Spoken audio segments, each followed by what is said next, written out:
Hello, I'm just checking my system settings to make sure they're okay. There we go. Keeks, you're not allowed to get down yet. You're going to say hello. Yes, I'll just talk for a little bit until people arrive. As you can see, Kiko's here. You're not getting down yet, Keeks. You've got to say hello. No, I know no one. I know. Yeah, I hope everyone's well. It's been some welcome rain this evening here, which has been nice. Hi to Patrick. And yes, Kiko's done now. Kiko's found a bone. You can maybe hear that. There you go. She's found a bone now. So she's going to be having a good grind of that. If she's too noisy, let me know, because she's got quite a big bone there. Keys, can you put it on your bed, please? Come here. Yeah. Monkey goes back there. There you go. Yes. She was promising to be very noisy. Yeah, hello to Patrick. Good to have you here. Me and Keeks are well. Hello to Layla. Hi to Zoe. Hi to Patrick. Yeah, I don't know what it's like in Spain and France, but it's been pretty warm here. I mean, not since I got back here, but when I was in the south of the country, it was relentless, absolutely relentless.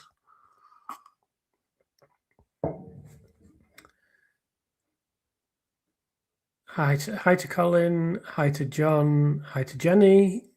Hello to Bernie. Hi to Ella. Hi to Little Unicorn. Hi, Chris. Still only on chapter 2 of your book. It's very good. Well, there's no hurry, because once you've read it, it's done. So take your time. Appreciate the support. Hi to Truth Will Out. Hi to Pat. Hi to Kirsty. Hi to Stuart. Hi to Kath. Hi to Gwen. Oh, it's just Gwen, isn't it? Yeah, hi Gwen. Hi to David. Hi to Mumbland, who's in Swansea. Hello to Phil. Thanks. What?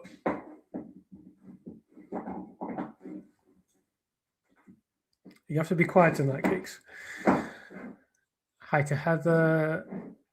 Hi, Chris. Thank you for all you do for Lucy. Not problems. My pleasure. I'm committed to doing anything I can for as long as it takes. Hi to Bran. That's Marie. Good evening, Chris, and everyone here this evening. Thank you for joining, everyone. Thank you for being here, Marie. I really appreciate it. What is going on? I'm sorry, I'm just looking at Keeks. I do apologise. Hi to Stuart. Hi to Kathleen. Hi, Chris. Enjoyed the Telegraph podcast. Good, I'm glad. I actually really enjoyed doing it, I have to say. I felt really calm. I didn't feel nervous at all. And I thought they gave me a very fair interview. They had to challenge me. It was what they're there to do. I thought they were very fair, and it was a really good experience. So I'm glad people have enjoyed it, and it seems to have done quite well. So I'm pretty pleased with that. Hi to Karen. Hi to David. Sorry, I still haven't finished your book 3/4 of the way through. That's absolutely fine. It's not a race. It's not a race. Just say to people again, if people haven't reviewed the book yet, if you can leave a review on whichever platform or retailer you bought the book, that would be appreciated. Patrick's here referencing the fact he's 80% through. What I love, I'm kind of proud of the fact, in a way, that people who've been interested in it have wanted to read the whole book before they reviewed it, not just written something flippant before they've got through it. So I really like that, and I really I'm grateful. I think that's a really good thing. But if you do get the chance to leave a review when you're finished or when you feel it's appropriate, please do, because it's all helpful. Hello to John Bayliss. Hi to Ella. Hi to Tracy. Hi to Majaman, or Majamama, I should say. Hi to Tink. Good evening, Chris, Keek, and everyone in the chat. Christine. Hi, Christine. Hope you're well. Hi to Zayna Councils. Deborah. Hope you're well. Hi to Matt in Warrington. Hi to Jaywalk. Maga Mama says, I've just finished the book. It's brilliant. Just writing a review. Thank you. Really appreciate that. Thank you for your support. Ragecross said, hi, why did you delete your video from this morning? Well, it wasn't supposed to go out at all. I originally scheduled it for today. Right, Keith, you can't have that. It's too annoying. You cannot have that anymore. You can have this one. Why do you have this one? That's a nice one. You're having this. You're too noisy with that. Look how big that one is. That started off though as about this big. You just can't have that, Keith. You're too noisy with it. You can play with that one. Originally that video was scheduled for this morning, and then just before it was due to go out, the Daily Telegraph dropped. So I scheduled it for 11 to just think whether or not I was going to put it out, and then I thought, don't put it out because people should watch the Daily Telegraph podcast. So I put it for tomorrow. I've changed it slightly because there was a bit at the end of the video saying there's going to be a live stream. Obviously, there isn't going to be a live stream now. So there'll be a new video tomorrow that'll be similar to that one, and that will go live at 10. But it wasn't supposed to go live at all. It was just supposed to be scheduled for tomorrow. I don't know why it went live. I really don't, because I really thought I'd scheduled it for the future. I don't know what happened. Who's doing this noise? That's my dog. It's my dog being annoying. Still waiting for my book. It must be on a second print run. Yeah, we're on a second print run. It'll be available sooner than Amazon say currently. Dealing with Amazon is not easy. But people that haven't received the book yet, if you've had it, some people have said they've had it cancelled. If you've had it cancelled, then please reorder it as soon as it's available. And if not, then if you're still waiting for it and you've still got a scheduled date, the scheduled date will get shorter soon. We've done loads of printing, so there'll be loads more books soon. Hi Chris, hi Lynn. I'm so proud of you. A very good interview. Thank you. I did the best I could. Yes, you came across as calm. Yeah, I felt really calm. I just listened to the questions and just answered them as well as I could. It was a really enjoyable thing to do. I did notice as soon as I started watching that one person in the comments said that they're hard of hearing and needed to see my mouth while I was speaking. There was nothing I could do about that. Obviously, I didn't set the room up. It's funny actually when you do it, because I was quite early on the day because it was boiling hot in London that day. It was absolutely intensely hot. So I tried to go in a coffee shop and none of them were air conditioned. So I thought, sod this, I'll go in the Daily Telegraph offices. And of course, they're beautifully air conditioned, very modern office. And then there was a coffee shop outside. So I was able to just have a quick drink and just sit there for an hour reading the paper. It was nice. So I felt very calm when I went through. You kind of walk through the newsroom and you could see everyone, all the journalists, and then you go to do the podcast. So, and yeah, they just sit you down and watch your name, give you a drink, and then you just start. So, yeah, I felt pretty good about it. Is there any way to buy the audiobook, presumably without joining Audible? It should be available on Amazon. I don't know how it works. There could be other audiobook if you use other audiobook platforms. I don't listen to audiobooks at all, usually. If you use other audiobook platforms other than Audible, then just try them, and you should be able to find out whether they're on there. I literally don't know. I just know it's on Amazon. I know it's on Audible. I don't really even know how you purchase an audiobook. I've never done it before, so I'm probably not the best person to ask, but it's definitely on Amazon. It's definitely on Audible, and I would definitely try other audiobook platforms, because certainly our intention was to make it available through some of them. I don't know whether it is available or not yet. Hi to Kefalonia. Glad to have you here. Hi, Chris. The Daily Telegraph interview was very well done. Are you going to be interviewed on the BBC? I think that's pretty unlikely, considering the position they've taken historically. Even though they're changing that position now, with the Radio 4 thing was the most positive thing they've done, and then having a follow-up article that was quite prominent on their website. But I would still be surprised if I was interviewed by the BBC while Lucy's in prison. Probably one day it's possible. We'll see.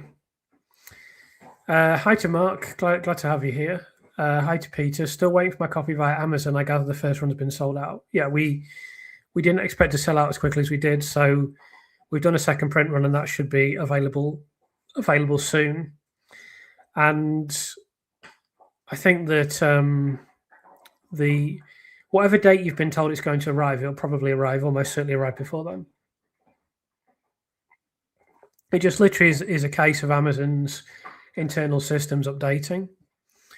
The comments in the Telegraph regarding the podcast are 99.9% for Lucy. Yeah, I had a quick look. I didn't read through all of them, but it all seemed very favourable, as I kind of expected. And I don't think that's entirely reflective of public opinion, but it's reflective of people that have looked at the case.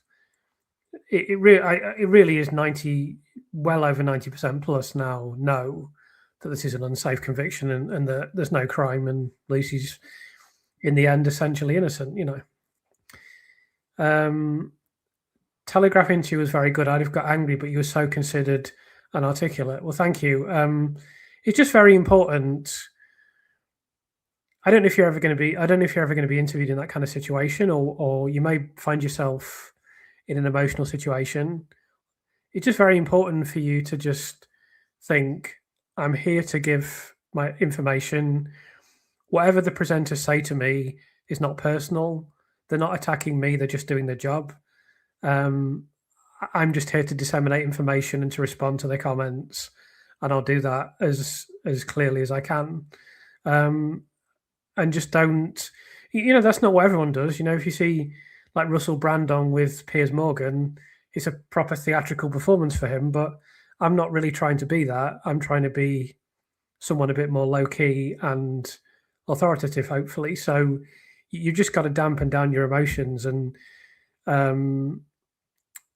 stick with your intellect and just listen to the questions and express yourself clearly and be respectful to the presenters, and just deal with it, because they're not there to trip you up. They're there to challenge you, and they're there to make a good podcast. But they're not not against you, and they're not on your side. They're just there to do their job. So they were very professional and very fair, and I think it came out really well.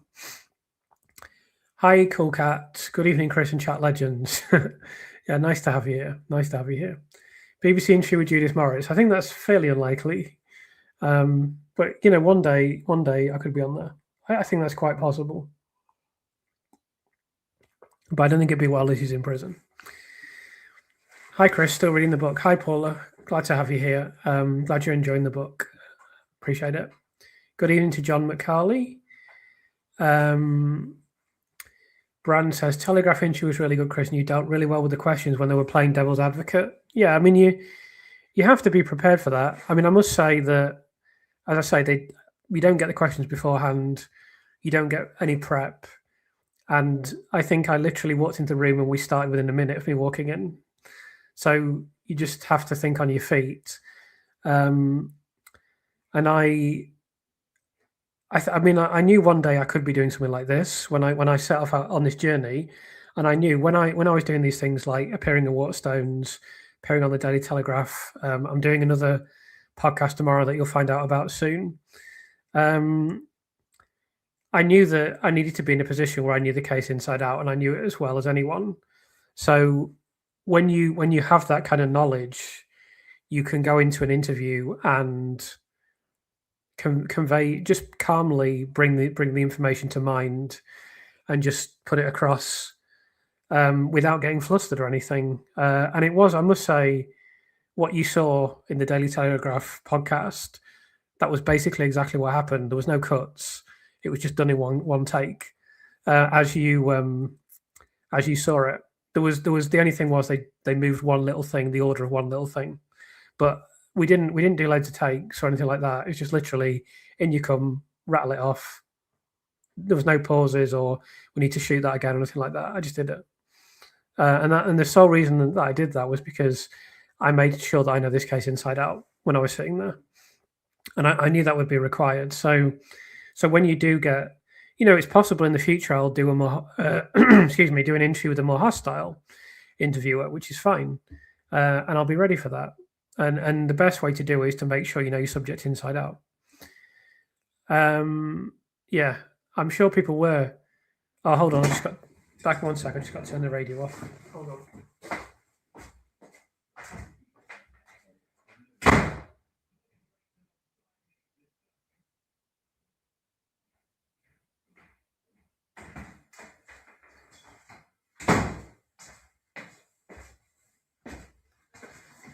Sorry about that.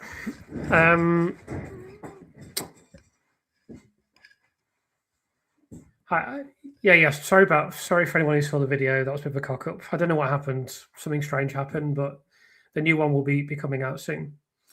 Hello to Vivian. Please say hello to Lucy from me. Well, I'm not in contact with Lucy. I've not had any direct contact with her. I don't know if I ever will. It's not something that I don't feel I should be pushing to have contact with her or anything like that. I don't think it's really appropriate. I will. I mean, she'll get a copy of the book. I may send her a note with the book. I may not. I think beyond that, I don't really think it's appropriate for me to have contact. She doesn't know me, so. But whether I will in the future, a more appropriate time, I don't know.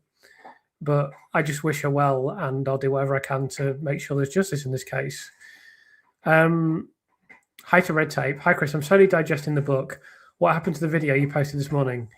Sorry about that. I'll explain this briefly. I was going to post it today. Then the Daily Telegraph happened, so I thought I'd push it back. Then I decided I'll push it back to tomorrow. And for some reason, it didn't work, and it seems to have been published for a short period of time. I can't understand why. But anyway, sorry about that. Yeah, so Tracy's saying she received her copy, even though she had a later estimated day of delivery. So that will happen to a lot of people. Don't worry. It is incredible that I'll just talk, bear with me. It is incredible that the 2015 to 2016 COC obstetric maternity notes have been hidden away by the CPS. Have you any information about when they may be released? Well, I thought that the response to the CPS in that documentary that we heard was disgusting. I don't know what will happen with regards to those notes. I obviously, if we lived in a just society, they would be released as quickly as possible. I'm not sure we do live in a just society in many ways, so who knows what will happen next. But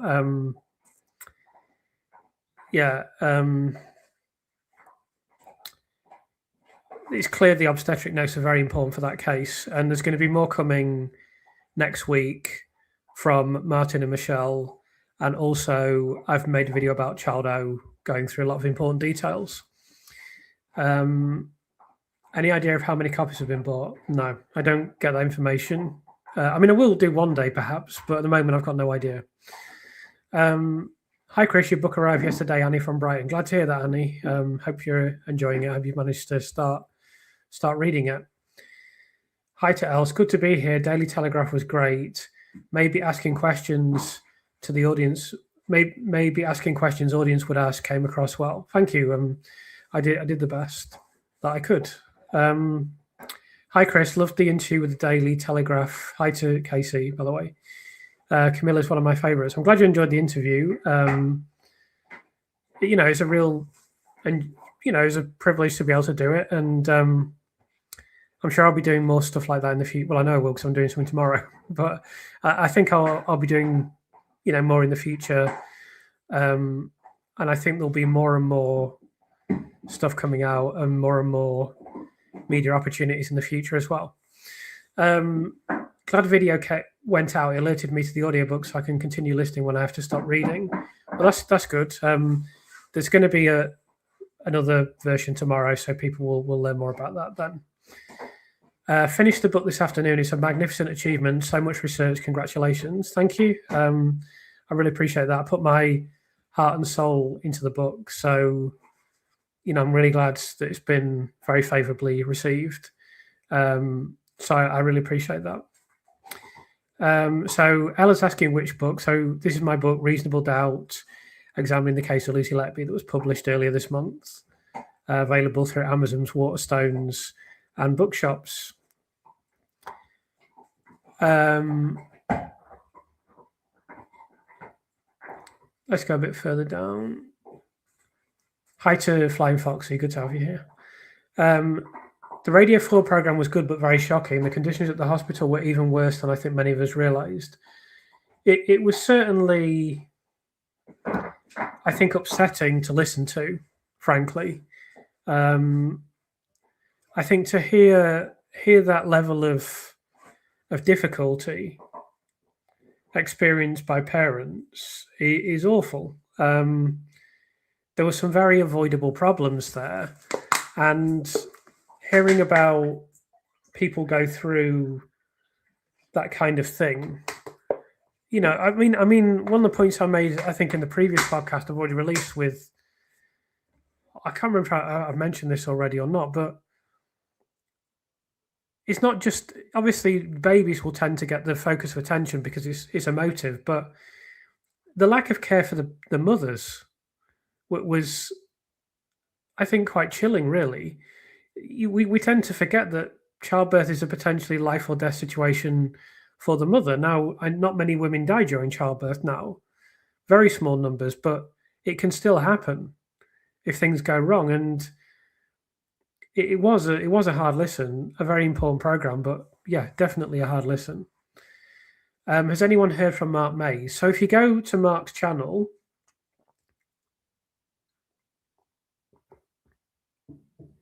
if you go to his homepage, he's written a message to say the channel's dormant.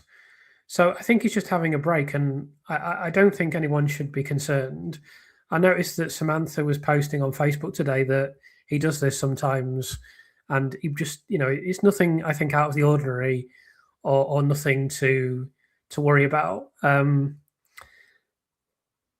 If people are really, really worried in the future and it goes on for a long time, but I'll contact him, but I just feel like I'll be pestering him, and I don't want to make him feel bad about the fact that he's having a break. I really think he's fine, and he was on another YouTube channel recently, so let's just give him a little bit of space, unless it really does drag on. Say if it dragged on for another month and we'd not heard from him for another month, maybe I'll drop him an email then. But I think we do need to kind of respect his personal space, perhaps, and just give him a little bit of space, because I think he's not doing this for anything else other than it's for his own reasons and his own benefit, probably.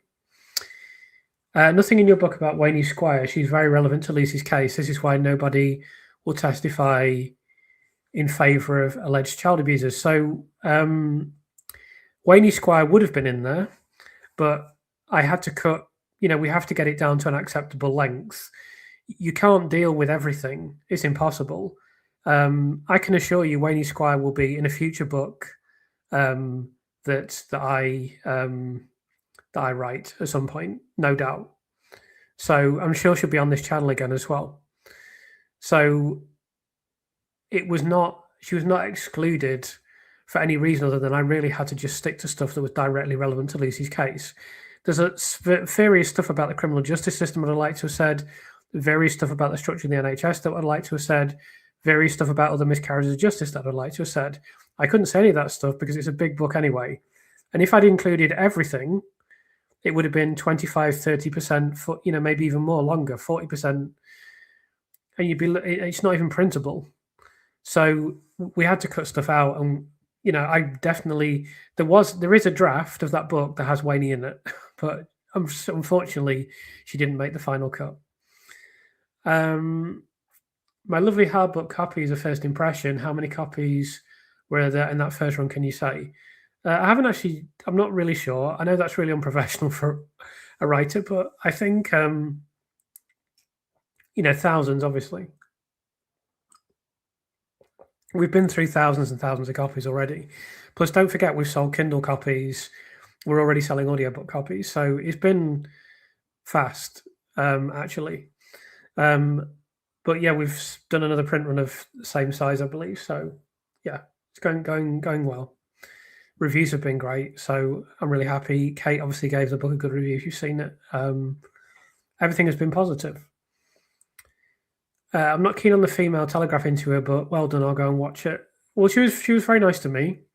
Is all I can say. I thought she gave me a very fair interview, and they were very courteous to me, very welcoming. So, I've only got good things to say about her. But you can't please all of the people all the time. So you're very welcome to your opinion. But I think Tim and Camilla gave me a very fair interview. The trolls are at work on Daily Tea, but they're well outnumbered. A few duff comments from unknowns further down, a couple with genuine questions who are civil. Well, I think that's fine. I'm not really concerned about them. And it's good that people have civil questions. If people came on this channel and asked civil questions, I will answer. Every time they do, I've answered them. They've dried up because there aren't any, because people who are civil know now, generally, about the current situation with this case. And you're just left with people who are somewhat immature, shall we say. So I'm not bothered about them. They can say whatever they want. It was a good interview, as the softer but positive view of an open stance leaves the viewer the opportunity to go and look at the new evidence, as the listeners are probably not the lecturing kind. Well, I think as well, I definitely agree with your comments, but also I think it's just you don't convince people by hectoring them and being, I don't know if melodramatic's the right word or bombastic, but there's so much of that now. I mean, that is the way.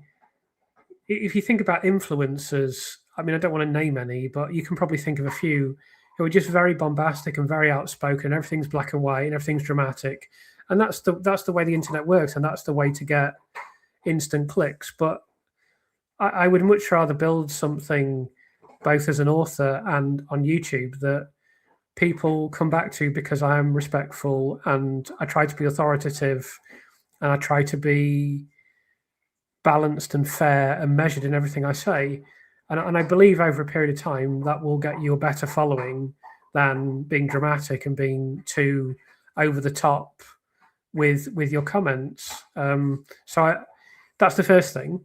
The second thing is you have to remember as well that it's very important for me to always be respectful towards the parents of the infants. For me to go on there and start making over the top comments and such like would be inappropriate from that perspective.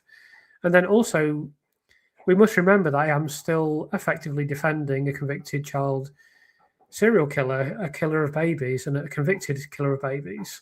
Now, obviously, I don't believe that happened for 1 second, but I think the gravity of the topic does require me to behave with a degree of decorum and dignity. So I try to bear that in mind, and I try to conduct myself in a way that is befitting of someone in that situation.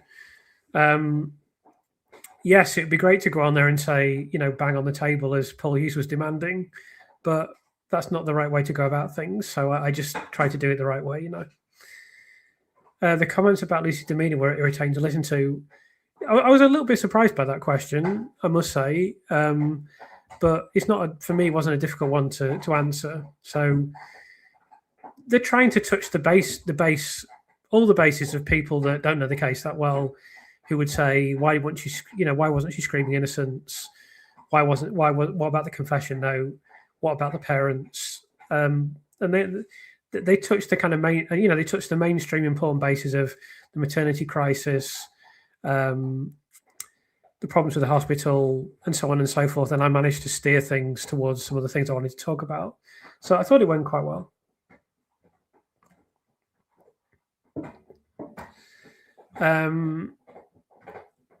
Hi all, book excellent, interview brilliant. A couple of the questions really grated me, but you did everything absolutely right. Thank you very much. Yeah, I mean, there was a couple of comments in the comment section I noticed where people were complaining about the interviewer, but they're just doing their job. They can't be there. It's not they. I mean, Camilla, I believe, was at the press conference in February, February last year. She knows the case pretty well, and she interviewed Sarah Napton, I believe, if I remember rightly, and David Davis, and she knows. But it's not her job to sit there and be a cheerleader for me. It's her job to challenge me, and actually, by being challenged, you can give a better account of yourself. If it's just someone sitting there, oh, Chris, you're great, your book's great, this is great, that's great, everything you say is great. That's not really what you want. You want the chance to be challenged so that you can, respond courteously to some of the questions that you could be asked by someone who doesn't realize how bad this whole situation is. So I understand why the couple of questions grated, but it's just my job to handle them and deal with them. I would have preferred it with Sarah Napton. Well, the thing is that Sarah, I was actually, because you walk. There's a big building where the Telegraph's offices are, and then you go in. You have to go through security, and then you go up to the first floor. And as I say, I wait outside in the coffee shop, and then eventually I got way through to do the podcast. And you see out over the whole newsroom. So I was looking to see if I could see her, but she could have been at home, for example. But yeah, she doesn't present the podcast, so it's that wouldn't happen. Do you really think it was a case of groupthink for all the consultants? I'm not so sure about Jerome and Brewery. So I have to stick to things that I can prove. I think we will never know why they went for Lucy so quickly and why they got obsessed with this idea that there was malfeasance on the unit.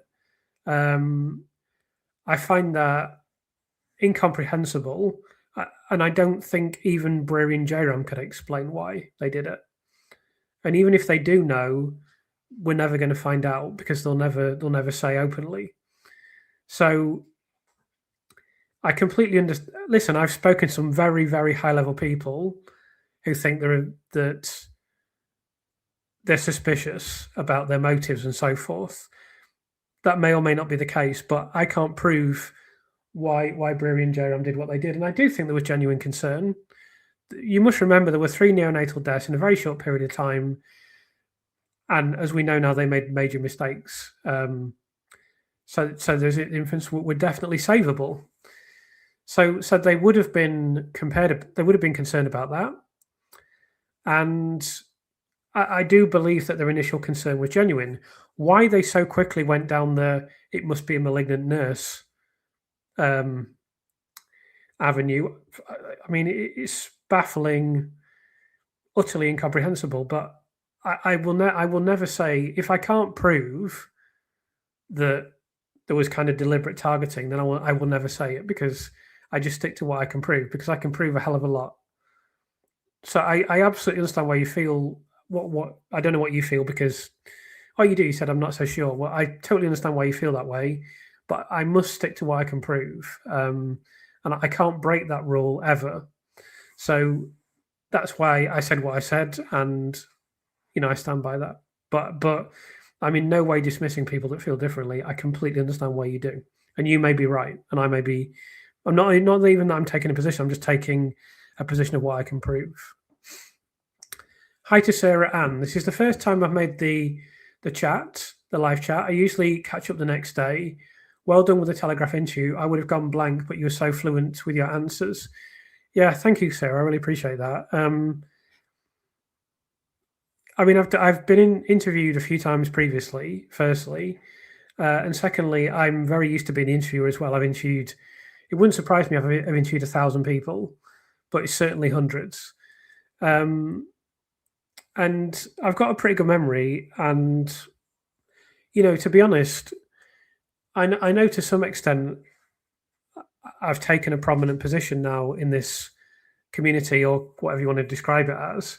And when I I'm out there, I know I'm representing everyone that cares about this, and I think in a way you're representing people that even just have a casual interest because it matters to them in their lives whether they realize it or not. So I do take that seriously, and I really wouldn't have put myself in this position if I wasn't confident in my ability. So I'm quite calm in those situations, and I just did the best that I can, basically.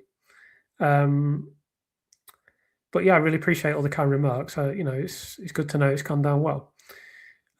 Lucy may want to meet you once free. Well, that's possible.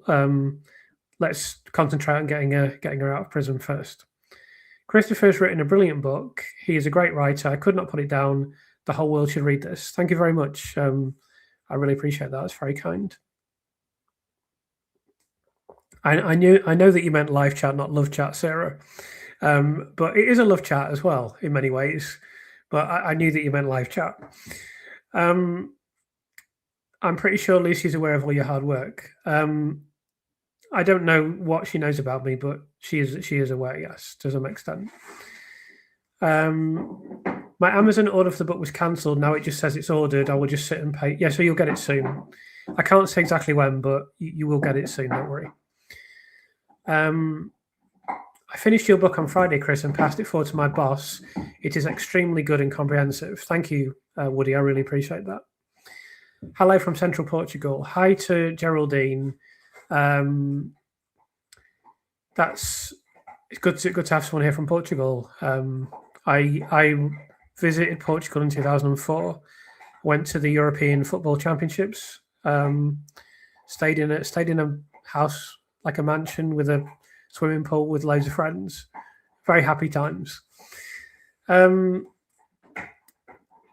I cancelled Amazon and picked up a Waterstones instead. Yeah, so that's a thing that people can do. Jenny says, are you aware COCH infection control nurses spent a lot of time in Uganda instead of cleaning up the neonatal unit? I am aware of that fact because I saw your video title. I haven't familiarized myself with all the details yet because I'm sure you can appreciate I don't have time to look at everything. But I did see that you'd made a video on that, and keep making the videos because you're doing a great job. And you always uncover interesting stuff. And when I can dip into it, I do. It's just literally what I'm really pleased about tonight is no one has said yet, you look really tired. Usually 10 people in recent videos have said, you look really knackered. So I'm pleased that I don't look as tired as I did. But I was pretty tired a few weeks ago, and I've started, although I haven't had a proper break for various reasons, I've been taking it a bit more low-key, and I think next week I will get a few days off where I don't do any work.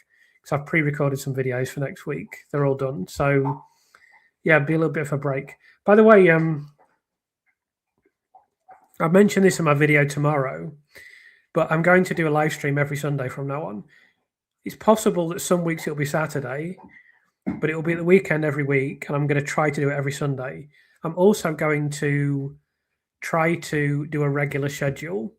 What I'm going to try to do is do a long podcast on Tuesday, a long podcast on Thursday, a shorter video on Saturday, and then a long podcast on Sunday, and then a live stream on Sunday, and then rotate round to Tuesday again. Because I've always wanted to have a regular schedule, and I could never quite work out how to do it. So that way I would record four recorded videos and do a live stream every week, and I'll just keep that going until the case is referred to the Court of Appeal. Maybe I'll change the schedule at some point, possibly. But that's what I'm planning to do. Watch me break that in about 2 weeks. But that's what I'm certainly planning to do anyway. Probably there's going to be times where I have to change it because of some reason or other. Maybe some breaking news. But I'd like to do Tuesday, Thursday, Saturday, Sunday, live stream on Sunday. So I'll try to do that soon. It's a good idea to put the references online. I find reading books cluttered with footnotes and references annoying and distracting. So we did discuss putting the references in the book, and I'm glad we didn't, because it makes it, as you rightly say, a much easier and more pleasurable book to write. And that's what you want to do. And to be honest, I find it a lot easier to look at, because you've got the book and then you just look for the reference on the screen instead of like going backwards and forwards. And but I think it's much easier. So I prefer it that way. And putting the references in the book would have taken up another don't know how many pages. So I think I think we went about it the right way, and I'm pleased with the way it worked out. Yeah, someone's asking about copies, but I'm afraid I don't know. Sorry. I haven't been I'll leave the business side of things to the publisher, who are great, and my PR people help me with some stuff as well, and I just concentrate on my work.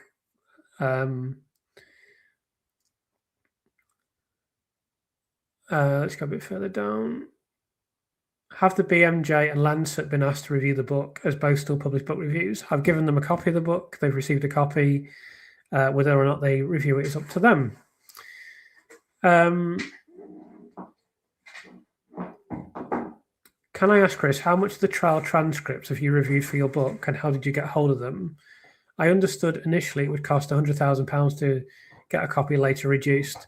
Well, I have all of the important cross-examination. I've got a lot of other stuff as well. And I managed to get them through various sources that I can't reveal. But I didn't have to pay anything. So I managed, I've seen, for starters, I've seen every single word Dr. Evans has said in court. I've seen every single word from the cross-examination of Evans. I've seen all the important prosecution bits. I didn't go through, you could probably now piece together everything, but a lot of stuff where they're reenacting the police interviews, or where they're interviewing people in the hospital. Often the people in the hospital are just saying we had no idea what was going on. But I've seen a lot of the transcripts now. But the fact is, court proceedings should be recorded, and we shouldn't have to go through this ridiculous process to try and get hold of information from a court case. It should be transparent from day one, and it should be recorded, and there's no reason that can't happen. Read the book, left a review. I'm now listening to the book. You're doing great. Thank you. Appreciate that so much. Does the fact the book's first run has sold out mean sales have greatly outstripped the publisher's expectations? I don't know about greatly, but we didn't know how many to order, and we sold them quicker than. We basically sold out after a week almost of the book coming out. So, that's not usual. So yeah, we're doing quite well. Hopefully the second print run will go as well. Hi, Chris. Congratulations on everything. Hi, Richard. Hope you're well. Great interview on DT Podcast. Can you let us in on what other media you're involved with, e.g. mainstream TV? No, I can't. You'll have to wait and see. I had the book before the release date from Cinto. Before Chris asked us not to send the book, I thought she'd read it before us. You don't need to apologise, mate. It's fine. She's got a copy. It's not an issue. Don't worry about it. Great interview with the Daily Tea. I think this will really help promote the book and hasten Lucy being exonerated. I hope so. That's obviously the aim, and we'll be doing a lot more stuff in the future. This book will spike every so often because we've got a lot more stuff planned for the future, and there'll be opportunities for the book to spike again and again. Hi to Melanistic. Good to have you here. Hi, Chris. Listen to the audiobook and enjoying it. Well done. Thank you, Julie. Really appreciate that. Can I buy the book on Amazon to be posted to Portugal? Good question. I don't know very much about Portugal's retail culture, I must be honest.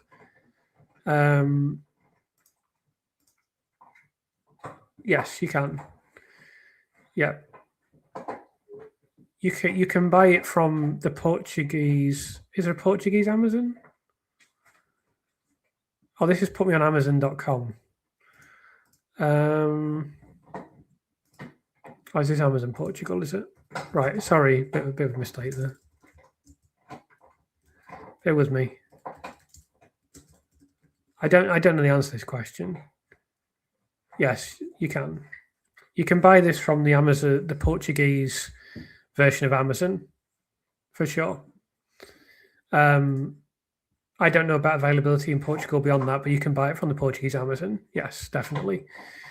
There are copies in Europe. That may be for it to be distributed from Britain, but you can buy it from Amazon Portugal anyway. Right, Keeks, I've had enough of that now. Right, come here. I've had enough of you with that bone now. It's like an hour of grinding. It's doing my head in. I'm trying to concentrate, babes. I'm sorry. Come here. Let me give you a cuddle. I'm sorry. Let's go a bit further down. Thank you for the comments on the podcast. Appreciate that. Have I seen Nurse Jenny's recent videos? No, I haven't had time. I'd love to watch everything that's produced by Jenny and others, but it's just completely impossible. I had to focus on what I'm doing, and if there's something I really, really need to know, then usually I get told about it, and then I can watch the video or catch up with it. So yeah, it's I just don't have the time, but hopefully one day I'll catch up with them. Well done on Telegraph podcast appearance. Thank you. Appreciate it. I wasn't able to listen to the Radio 4 program as it was just too upsetting. Yeah, I completely understand that. It wasn't nice to listen to, but obviously I'm obligated to listen. Chris, you're a brilliant writer. Couldn't put your book down. Thank you so much. I really appreciate that. Listening to those parents on File on 4, I found it really difficult. I was going to ask you about Mark Mays. He does take a break sometimes, so yes, I hope he's okay. It was difficult listening to parents, no doubt. In terms of Mark, as I've mentioned, I think we should just give him a little bit of space. If he's been away for a worrying period of time, then we can drop him a line. But I think he was away for quite a while previously. I just don't want to make him feel uncomfortable about coming back or uncomfortable about the fact that he needs some time away. We're all different. I'm not. I don't take, maybe, I don't know. I am emotional, but I don't take things to heart, maybe, in quite the same way he does. And if people say stuff about me, I don't care. So that's a useful skill. But, I think he's a very sensitive and kind person indeed. And sometimes he just needs a bit of time to himself.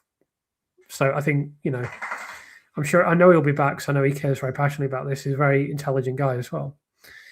So someone says Mark's posting regularly elsewhere. So, Chris, any plans for your next book? Well, I've got multiple ideas. What my next book is will depend on when Lucy's exonerated.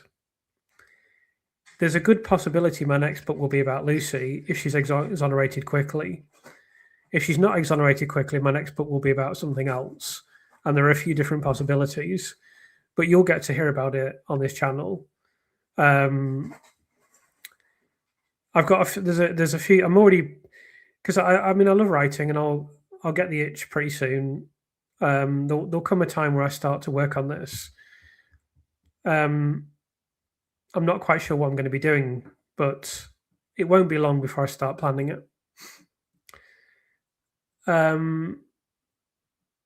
Just to say, I've requested my local library to purchase the book. They've come back to me and they're reviewing my request. I urge everyone to do so. Yeah, if you can do that, that would be great, of course. You are too chivalrous when not stressing the Letby's Defence Council had a series of very bad days at the office. Yeah. Well, I don't want to sit there and slag off someone. I don't think it's fair. I tried to be as fair as I could. It's difficult because, I don't have all the information I need to give a balanced or informed opinion. I don't know why the defence did what they did. I know bits and pieces that I can't say as well. So it's always a difficult thing to talk about. I just tried to be fair. So glad. Oh, Camilla was playing devil's advocate. Yeah, that's absolutely fine. It's a perfectly reasonable thing to do. It was fine with me. Just going to turn the light on. It's getting dark now.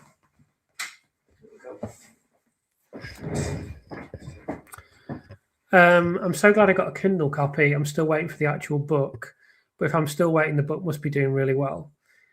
Yeah. Sorry, there's been a delay, but hopefully you're enjoying the Kindle version. Obviously, the audiobook's available now as well. But you'll get the physical book fairly soon. I'm really sorry it's been delayed because you've been a big supporter. There's nothing I can do about it, unfortunately. When my son, a twin, was born in Hexham in 2001 with cerebral palsy, Martin Ward-Platt became his consultant in Newcastle. His identical twin brother has just had twin girls this week. Well, that's very interesting. Martin Ward-Platt, of course, sadly deceased, was Bohin doing the Bohin role originally. How near to getting Lucy released are we? Are we being too impatient? I can't remember if I said something about this recently, but I obviously completely understand how people feel about this. There is a degree of patience that is required. However, I feel increasingly optimistic about the future because I think if you look at child O now, I'm going to be making a video about that next week, but that was one of the unanimous cases in court. That's supposed to be one of the strongest cases. That has now been just trashed. The prosecution case is completely untenable. It has been revealed to be ridiculous, even. So there's nothing left now. Nothing. And I think that maybe we can be optimistic about the time frame for this now. But let's wait and see.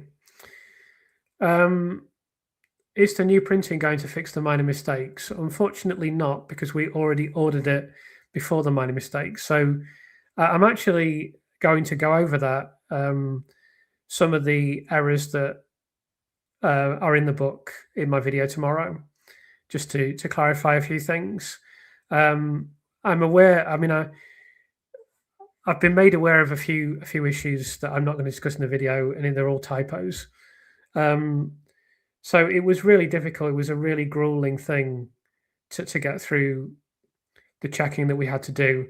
We didn't do the level of proofing that I would have proofed the book a lot more, but I had so many things to do that I can't really discuss. One day I'll discuss the whole process. That'll have to be a video I make one day when Lucy's exonerated. Once she's been exonerated, I'll say, right, this is the process I had to go through to write this book. I can't do that at the moment. So yeah. Sadly not, but they will be corrected in the future. I know I keep asking, but do you have dates and locations for book signings yet? I'm determined to meet you and get my book signed. Well, that's very flattering. So, firstly, I do know of one event that I can't discuss with you yet, that will happen in the future. So if you're able to attend that, come and collar me and I'll sign your book and talk with you by all means. We've made preliminary discussions about doing some events ourselves.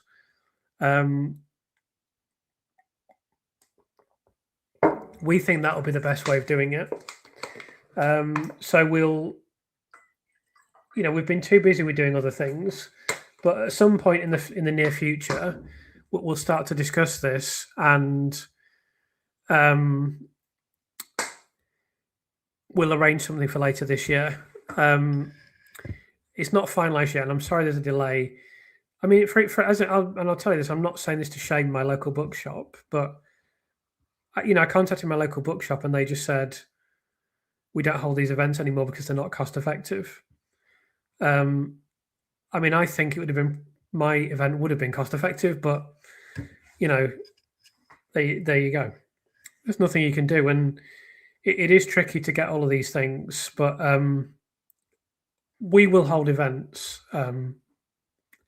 They may not be free because we may have to pay for the venue, and we may have to charge a nominal fee, but we will definitely hold events once we worked out the logistics. Yeah, there's a question about Andy Burnham. I'm not overly optimistic that he'll offer much for Lucy. I think that when it comes to the higher echelons of politics, I'm not really a big believer in them. I think pressure from the backbenches may help.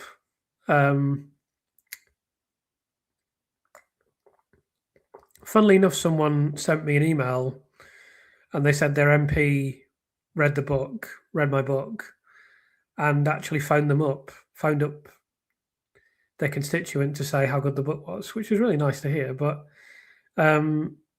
most of them are not like that. So, what can you do? I'm not overly optimistic about Burnham, but you never know. I think we're better off than we were with Keir Starmer, but I don't expect anything. Hi to Christine. Good to have you here. And it's nice to be home. And yes, Kiko was chewing on a bone very loudly. I've had to stop that because it was just too annoying. In the Daily Telegraph interview, I don't see why at this stage they're still dragging up things like the confession note and other circumstantial stuff, such as behaviour when arrested, because it's things that people want to hear. It's the questions that people that haven't studied the case will want to be answered. So they're just covering every base in terms of that. Great performance on the Daily Tea earlier. Don't know how you stay calm and unemotional, but it really is impressive. Bravo. Thank you. Well, I discussed that a little bit earlier. I'm quite a calm person generally, so that helps. But let me give you a little tip. So we all have an intellectual side, and we all have a rational side, and then we all have an emotional side. So what I've learned over the years, the first thing you have to understand is your emotions are not who you are. They're part of who you are, but they're not who you are. So you can respond very emotionally to something and then seconds later be really regretful about that emotional reaction. So the first thing to understand is your emotions are just a reaction within you. They're not who you are as a person. That's the first thing.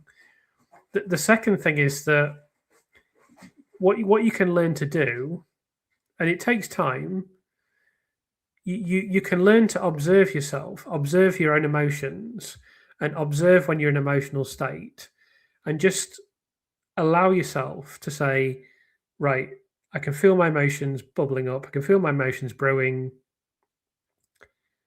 Take a deep breath. Just allow them to subside. It's very, very, very zen, I guess. But if you keep doing that, eventually you'll reach a point where it becomes second nature. And I still get emotional about things, and things still make me angry, but I'm usually able to manage my emotions quite well. And it's kind of a skill that you can learn. Anyone can learn this. I used to respond emotionally to things when I was younger, and it's not that my emotions are not there, and it's not that I don't feel for people and feel about things generally. I've just learned that for me, we're sometimes it just depends. Like I referenced Russell Brand earlier. He obviously doesn't want to be different from how he is. He's obviously happy to be emotional and theatrical and all these things. And some people might say it's all a performance. I don't know if it is or not. I don't know him, but I don't want to convey. I just don't want to put myself across that way. So I think learning how to deal with my emotions was the first step towards doing that. Tim's reaction to only 2 ward rounds a week was great. Shows what finding out the facts does, and I hope it makes people buy the book to find out more. Yeah, it was, and you couldn't see their faces when I was talking about the police stuff either. So yeah, they were definitely very receptive, and he was shocked by that, and rightly so. So that was great. I mean, I was really surprised when he said that, but it was great. I thought, okay, I'm doing okay. I'm doing okay. I ordered the book from Cinto Press a few days ago. It turned up today. Thanks, Pete. I really appreciate that. Thank you to Claudia. Congratulations on your Daily Telegraph interview. Glad to have you here from Italy. Appreciate the support. Well done. Just be honest and say you think she's innocent. Most impact was she citing ward rounds have lots of those shockers up your sleeve for quick fire responses. Yeah, I try to get in some of the important details. Quite a few people mentioned in the comments that David Davis has said he believes Lucy's innocent. I knew that when I was being interviewed, and it was in my brain, and it came into my brain. But I just thought, should I say that? He's only just said that. I only just heard it. He's referencing another podcast. I'd be speaking for him. I just thought it was better to say David Davis could speak for himself. I'm not here to. I think it would be wrong of me. I thought that was the best way to deal with it. You've got to make these decisions, in a second. You can't say, "Oh, just hold on a second while I think I'm going to answer this question." You've got to give the answer fluently. So, I'm sure they would have edited it together if I had asked for pauses, but that was what you saw in the podcast was what happened. We didn't do a second take of anything. We just literally rattled through it. So I wanted to give as fluent an interview as I could. So yeah, I did the best I could. Hi, Alex. Sorry I'm late. I've just seen that you were doing this. Love the book. Left a review on Amazon. Thank you, Alex. Really appreciate that. And I'm glad you enjoyed reading it. And thanks for the support. And I'll speak to you soon because I want to speak to you about things that you've emailed me about.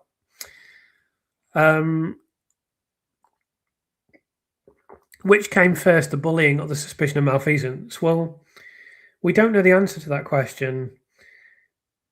I've always been generous and assumed that it was a suspicion of malfeasance, or at least concern about the cases. I don't think we're ever going to be able to answer that question, though. Is there any reason why you didn't bring up any of the more systematically egregious things that led to the conviction of the interview, e.g. the CPS instructed the police to let Jane Hutton go? So I did talk about Jane Hutton.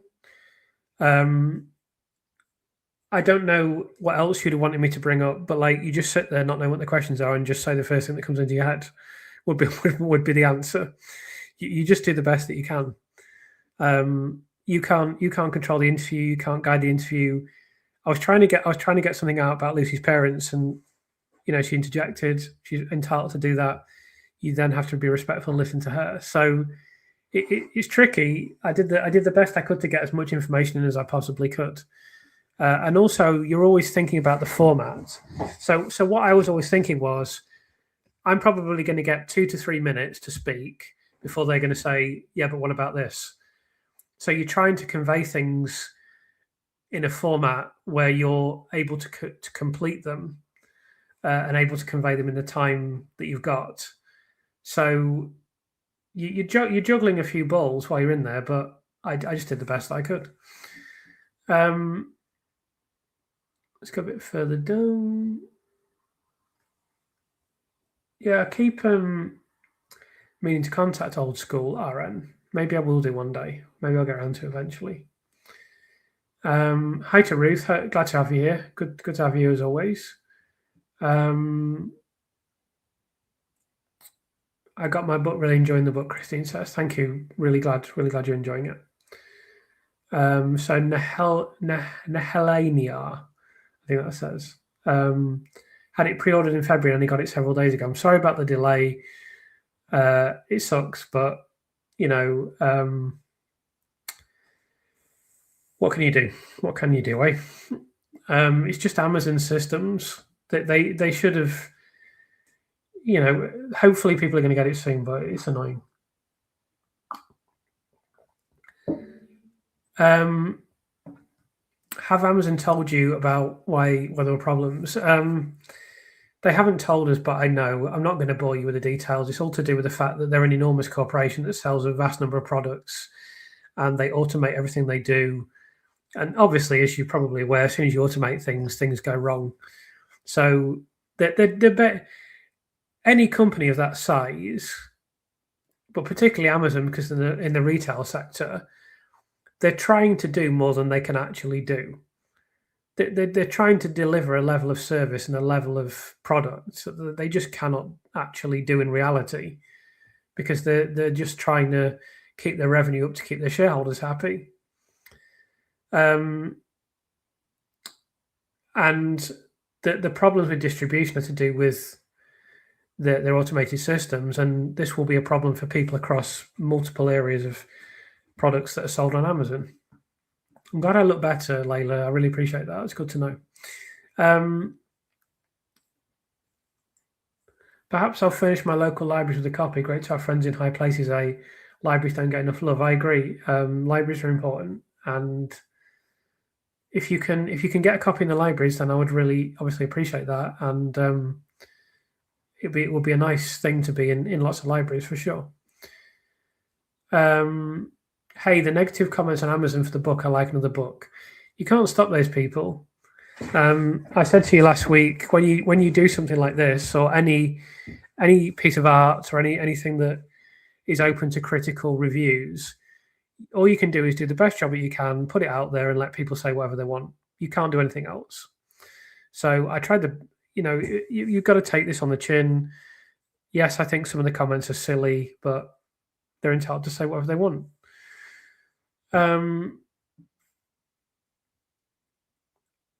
Let's go a bit further down. Being home with your dog must help you rest more easily. Yeah, I guess it does.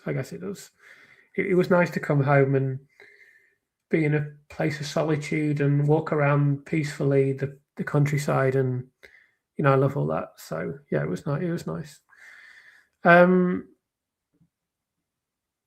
Has anyone managed to get the audiobook on Google Play? I don't know the answer to that question. I don't know anything about the Google Play Store, to be honest. How do you search for stuff on Google Play? There we go.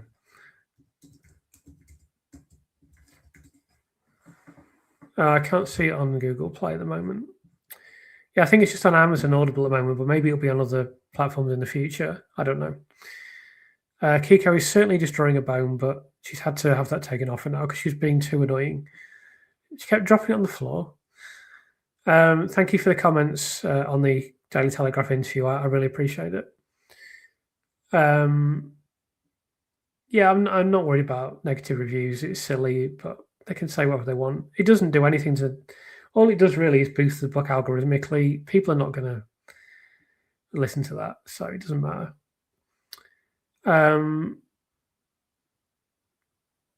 Has Dowie Evans been sent a copy? I'd be happy to hand deliver it. I haven't sent him a copy. I don't know if anyone else has.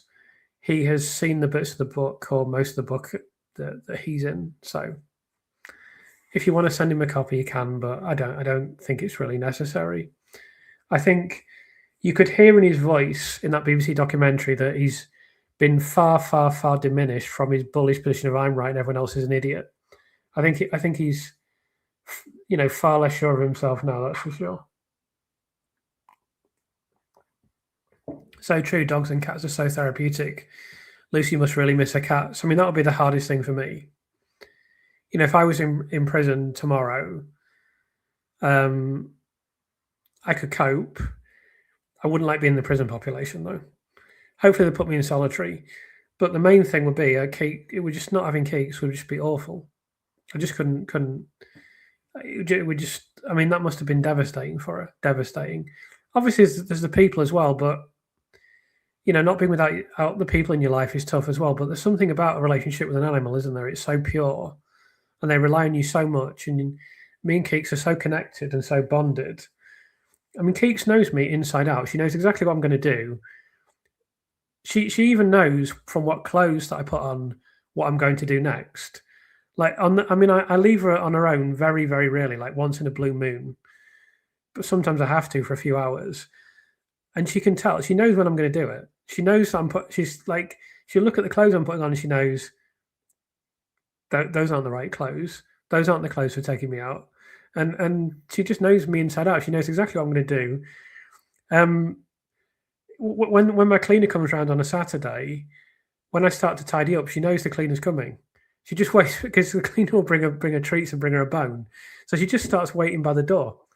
Like as soon as I start to tidy the kitchen and stuff, she's like, "Right, where's the cleaner?" She knows my habits and everything inside out about me. So we're very, very strongly bonded, and I think it must have been. You could see how upset Lucy was to say goodbye to her cats and stuff. Yeah, I think there's a case for televising court cases, whether you televise them live or just record them. I don't know, but there is no justification for this lack of transparency. None, absolutely none. Hi to Paul. Good to have you here. Paul's in Hereford. So someone mentioned they live in Portugal and they got the book last week. So that's glad to hear that. So you can get it in mainland Europe, you can get it in America, you can get it in Australia, you can get it in Canada, New Zealand. I'm not sure about other continents, but and obviously you can get it in Britain. Goes without saying. Hi Chris, just got to Guernsey on my holidays. Hope you're having a nice time. That's a lovely place to be. Your podcast with the Daily Mail was excellent. Some pretty tricky questions which you handled so well. Thank you, Claire. I really appreciate that. I tried the best that I could. I'm really pleased with the reaction. It's been really nice. Let's go a bit further down. So some comments about cognitive dissonance and Brewing J-Ram. I don't know. I don't think I will ever know why they did what they did. It's a very difficult thing to understand, but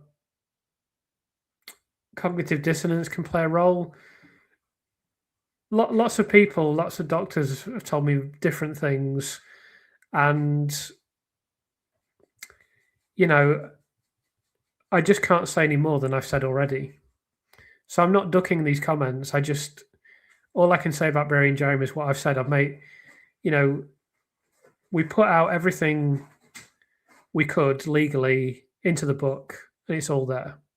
And that is the maximum of what I can say, because it's the maximum of what I can prove. Has her lawyer asked the reason of every public institution document with her name on it or data that concerns her? They can do their redactions, but they have to deliver. I don't know is the answer to that question. Get the dog on the show. Well, she was there at the start. If you watch the recording, I'll try and get her on at the end, but she's pretty happy at the moment. She's having a lie down. Kiko and that bone are an excellent metaphor for you in this whole case. Yeah, absolutely. Although I think Kiko's even a little bit more thorough with her bone than I was. But yeah, we give it as good hammering. Nice write up from Kate Clancy. So yeah, if people don't know, Kate Clancy is a very decorated writer who won the George Orwell Prize for Political Writing. And I'm really grateful to her for reviewing the book in a very credible, highly regarded publication such as Prospect. It's a nice thing to have had.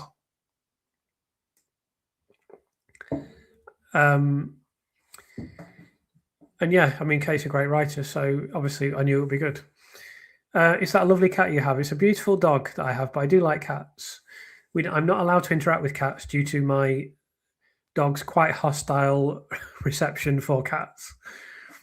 Halfway through the audiobook, great job on the narration. I'm really glad you enjoy it. I'm really looking forward to getting more feedback on the audiobook. I'm glad that you've enjoyed it. I gave it my all. I gave it everything to make it good. I'd actually like to listen to it myself. I'm not going to listen to the whole thing probably, but I'd like to listen to a bit of it. It would be interesting to see what it sounds like, because I've not heard it. But I'm glad you enjoyed it. The lady who was bleeding and told to clean up was an eye-opener. Yeah, it was awful. I mean, I couldn't believe it. I could not believe it when they said you had a cannula. A cannula is really uncomfortable. I don't know if people have had a cannula in. It's not comfortable. If you're on a cannula, it means you're quite seriously ill. You're not usually on a cannula. And then she's pregnant, in maternity, and go on then, crack on and clean your own blood up. I can't see any situation in which you'd have to clean your own blood up in a hospital unless you're visiting. If you're a patient in a hospital and you're an inpatient in a hospital, and someone says, well, go on, I'm not cleaning your vomit up. I mean, just completely unprofessional. Completely unprofessional.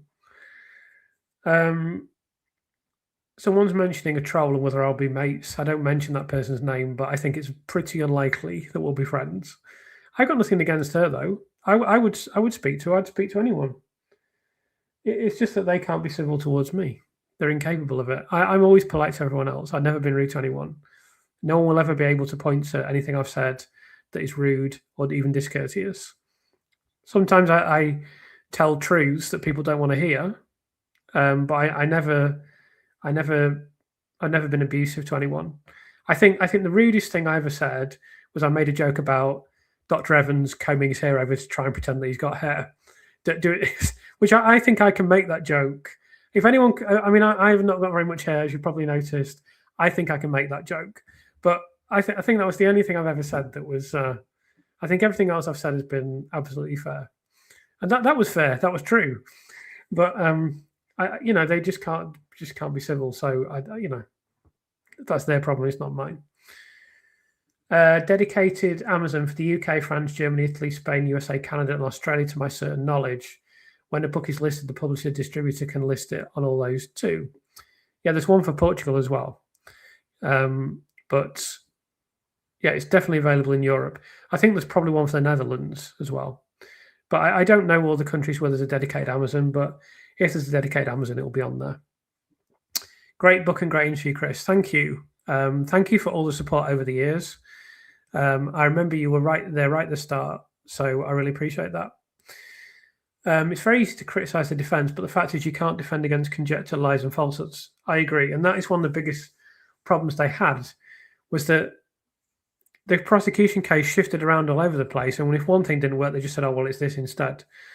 I think, as I've said numerous times, it's so important to get good quality evidence in the courtroom in the first place. And that was the failing of this court case, was there was a failure to get good caliber evidence in the first place, and in my view, good quality experts.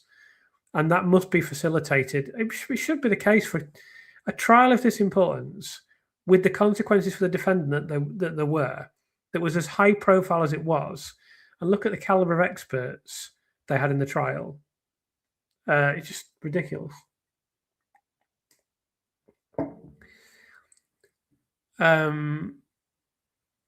Regarding the Freemason comment, did you hear Evan's reply? I found it incredibly interesting. I'm not ever have been a member of the Brotherhood of Freemasonry.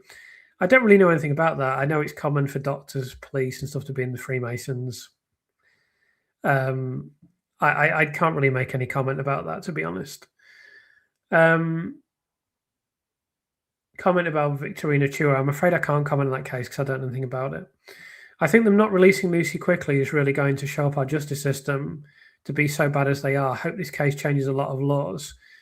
We'll have to wait and see what happens. I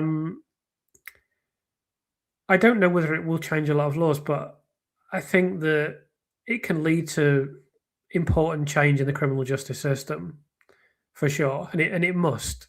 As I said in London at Waterstones, we can't allow this to just be brushed under the carpet and just say, oh, wow, what a terrible series of mistakes. God, how embarrassing. Never mind. We've got a great system. Let's just carry on. That cannot be allowed to happen. It cannot be allowed to happen, because this will just happen all over again and again and again with other people. Just to let you know, Chris, you now have a Labrador listening to you. I think she said Kiko chomping. Yeah, that's nice to hear. I'm glad you've got a lab. They're a great breed. I'm sure your dog is wonderful. So I'm going to start scrolling down and looking for questions, because I'm 27 minutes behind. So let's scroll a bit down. Jolly Contrarian has written a very good article defending the defence. Yeah, I wouldn't wish to attack the defence too much for the reasons I've mentioned. And I'm sure Jolly Contrarian's a very intelligent guy. He's more knowledgeable about the law than I am. He's a very good writer. So I'm sure his article is great. Again, I can't read everything out there. I just haven't got the time. I probably get about 500 notifications a day now as well. And like if it's a day that I have a popular video, then it will be, could be 700, 800, 1,000. So, yeah, I'm really grateful for the support, but my life has changed. Would you think about writing a screenplay? So if there is a screenplay, there's a good possibility that I would be involved with it.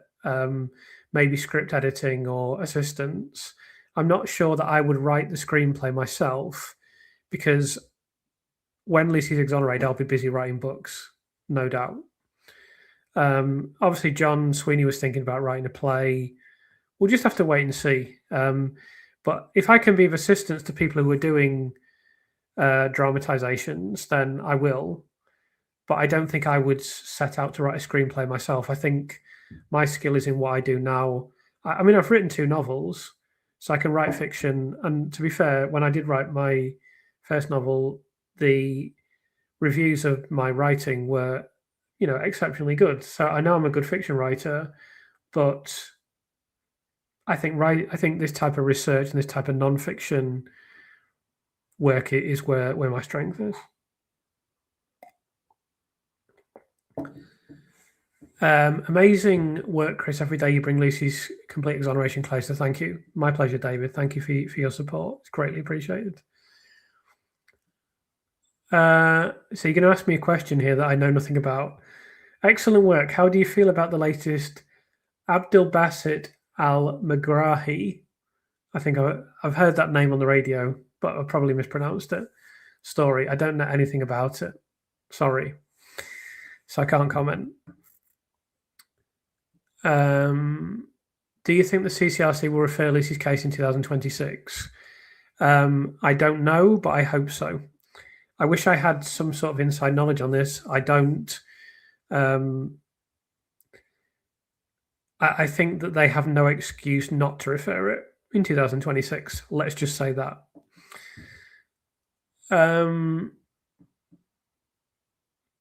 I think it's really important you do get hardball questions. We need to get Lucy out of prison and we need to restore a good name. I agree, Claudia. And like I said, it's important to not just be, you don't want, like you see these celebrity, like Graham Norton, not knocking Graham Norton. I've got nothing against the guy, but it's such an obsequious backslapping exercise, isn't it? Tell us all about you. Oh, yeah. Oh, and you've got a hilarious anecdote that you've prepared, and I'll sit here and pretend to laugh as if it's hilarious, which it obviously isn't. I wouldn't want to be part of anything like that. I'd much rather be challenged on things, because I can defend myself. I'm a grown adult. It's not a problem. Did they play the role of devil's advocate because the Telegraph is one of the papers that exposed? Yeah, to a great extent. You have to remember that Camilla was at the press conference, but I think that also they're just doing their bit as journalists. Their job as a journalist is to be as balanced as possible, and that's what they're doing. I don't think it's even being devil's advocate. I think it's like, here's some supportive questions where you can get your side of the story out, and here's some challenging questions where we're going to take you to task.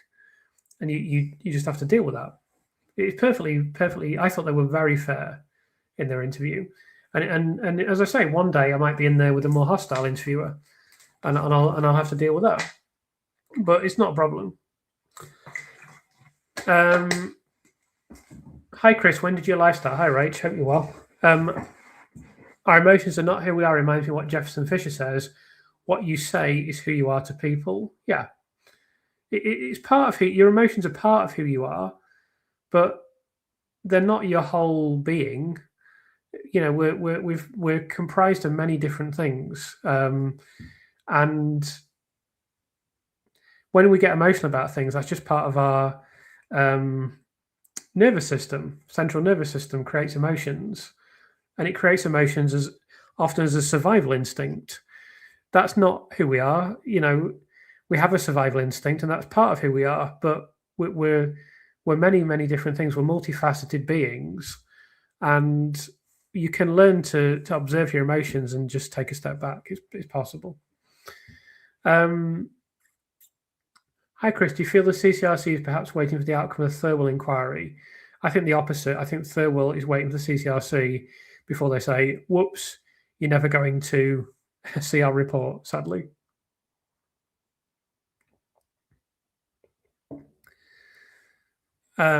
Like the bit about handling your emotions, I think your followers know you're a caring person. I hope that comes across. I wouldn't want to be seen as, cold or dispassionate. I think it's, things that always upset me are things that happen to other people. I see it, like, I will cry. I mean, like, I try not to watch it that often, like the Dodo channel, where they take it's all about, a lot of them are videos about dogs. They're not all about dogs; they're about other animals. But often they'll take a dog from a horrible situation, and to me, it's I mean, those people are my heroes in the world. The people that foster animals, the people that care for animals, the people that nurture animals and bring them back from the brink and bring them back into a loving home. It's not like I love sport and I do admire some sports people, and I like music and I admire some musicians and I admire writers. They probably are my biggest heroes naturally. So what I do, but the people I really admire the most are people that give their lives and some make sacrifices to help animals, that particularly those that are in a bad situation.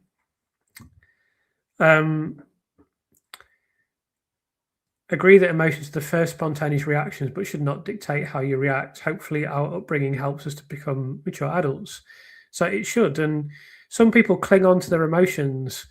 That's really what you're seeing with people that are active on social media saying that Lucy's guilty. They're allowing their emotional response to dictate their behaviour, even though their emotions now relate to an act that relate to an event that occurred years ago. It's crazy, but there you go. I'd love to see you being interviewed on Good Morning Britain, Chris. Well, it could happen. I must say it was pretty close, and then it didn't happen. But maybe it'll happen in the future. Is it financially better for the parents if Lucy was innocent and they get medical negligence payments? I'm not really sure. Seeing as they've received nothing financially, you'd have to say yes. I think Chris did a great job re possible innocence, and he's explained you don't know what question's coming, you have to think on your feet. Thank you, Elsa. I appreciate that. Let's go a bit further down. I remember early interview with Paul Hughes following conviction when he explained that Dr. Jerram asked, "Can you arrest her now?" I always thought that was a strange request. Yeah, it was a very strange request. Listen, they're going to pay one day. They're going to face scrutiny for what they've done. That's baked into the cake. A stray cat turned up at my place a few months ago. I fed him. He's adopted me, and now that's amazing. I'm really, really glad. I mean, cats will do that if you feed them. I found that out when I was in Croatia, and we fed a cat, and he just kept coming back. Very, very logical behaviour from the cat, you have to say. I've watched you from the very beginning. I'm astounded by this case. It's horrendous. The way that Lucy's been treated. I'm embarrassed by the justice system in this country. What have we become? Thank you for the comments, Kerry. I can't disagree with the word that you so eloquently stated there. All I can say is that something positive has to come out of this very dark situation. And I'll do the best I can to help with that. It's awful what's happened, but there has to be some good that comes out of it. Well done on Telegraph interview. Well navigated. I love hearing you read the book on Audible. I'm glad you're enjoying it, Catherine. I appreciate that. I will. I'm really interested to get feedback on this because I did mention at the time recording the audiobook was really hard, and I gave it everything to make it as good as I could. So I hope you enjoy it. I so agree about dogs and cats being therapeutic. I've got 4 dogs and 5 cats. Wow, that's a busy life. They tell me we've had a hard day at work. Lucy saying bye to her cats is one of the purest things I've seen. Absolutely. I would be exactly the same. If I had to leave Keeks, I'd be in tears. No doubt. Absolutely no doubt.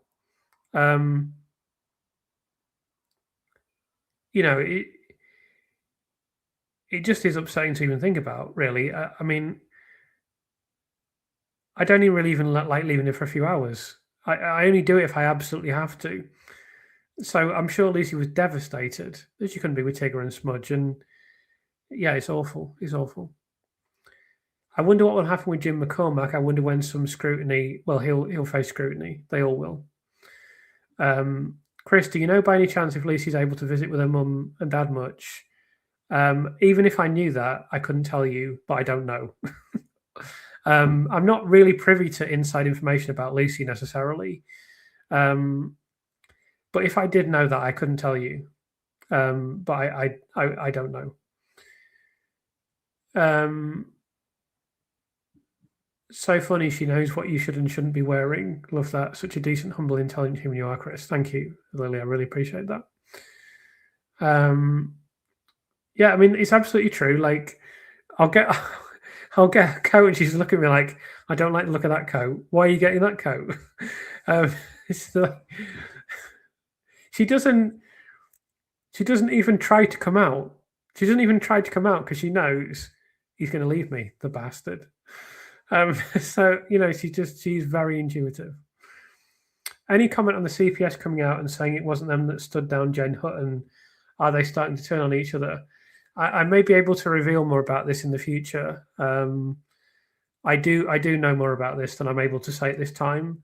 As soon as I can possibly say more about it, I will. But I can't say more at this point in time. Does Mark McDonald visit Lucy weekly? I should imagine so. Again, I don't know for sure, but I should imagine, certainly he'll speak with her weekly, but I should imagine he visits her very regularly.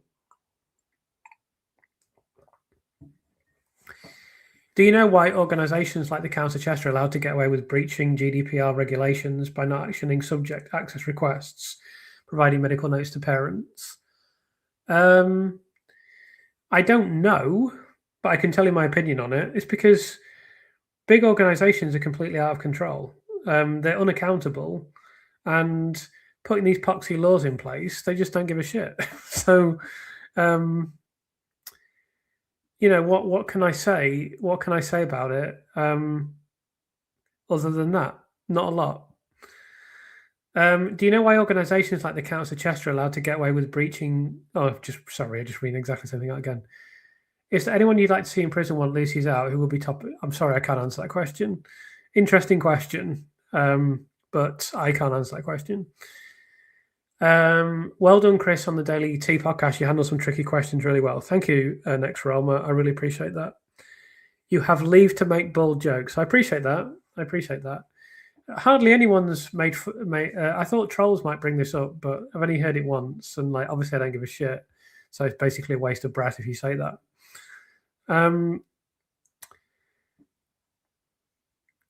Let's go a bit further down. The Guardian 2018 article is an interesting read if you haven't read it. No paywall.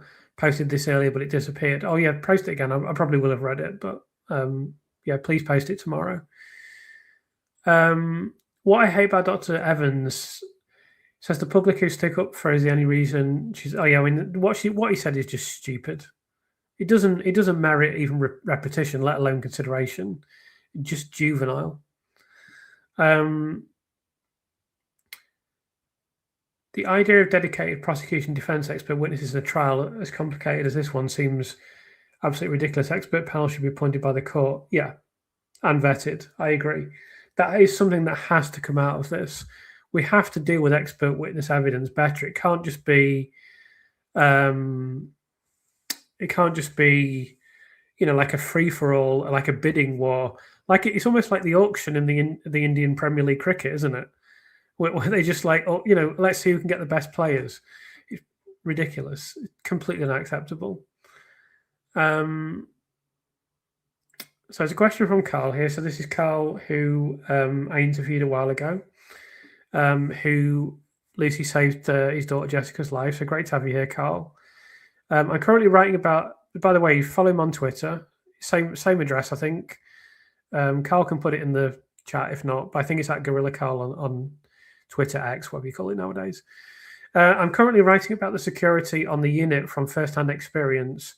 What's your take on the security or lack thereof in the old W&C's building? So this is really interesting because it's essentially has a critical impact on the trial because the lack of security means anyone can come and go as they please. We can say with almost complete confidence that the swipe card information that was used in court is wrong. Leaving aside the fact where they reversed it, obviously we know that's wrong, but there were bound to be people coming in and out, which is ironic because the swipe card system was only brought in for security, not from nurses, but from parents, from people that are not staff at the hospital. That's the only reason the swipe card system exists. I actually, I don't know if anyone's seen this, but I watched a drama series once. I think it was Australian, and it was pretty trashy and pretty low rent. But I actually, in a straight, I don't know if enjoyed is the right word, but I found it very compelling. And basically, what happens is this woman becomes jealous of another woman who's had a baby, and she steals the baby out of the hospital and then pretends it's her baby because she really wanted a baby, but she couldn't give birth, or it was something like that. And it's pretty low rent tabloidy style television. But I actually watched it and I thought this could easily happen. I could, because she sort of found a way to gain the confidence of the father when he was on his own. And then she just said, oh, and she dressed as a nurse. And she sort of said, oh, we just need to take your baby away from Tess. You can come with us if you want. And he said, oh, don't worry, it's fine. And she just took it. Now, obviously, that's a dramatization, but I can easily see that could happen. So security should be a lot stiffer than it is. I mean, there's been stories of this must have happened a lot more than we know about, but there's been stories of babies getting swapped over, all kinds of stuff happening. All I can say is the hospital should be a secure building. It's not just a building that requires care from the staff, but it's a building that requires care from other personnel. And if there's a lack of security, or if there are deficiencies in security, there may be more secure buildings. You'd think of military facilities, for example, as being more secure or needing to be more secure. But absolutely, a hospital needs to have security. And if it's being done badly, that's very serious. Are you supporting broader criminal justice reforms like expanding the right to appeal, changing the bail system, or restoring a right to silence? Yeah, absolutely. I may write a book about this in the future. It depends what happens.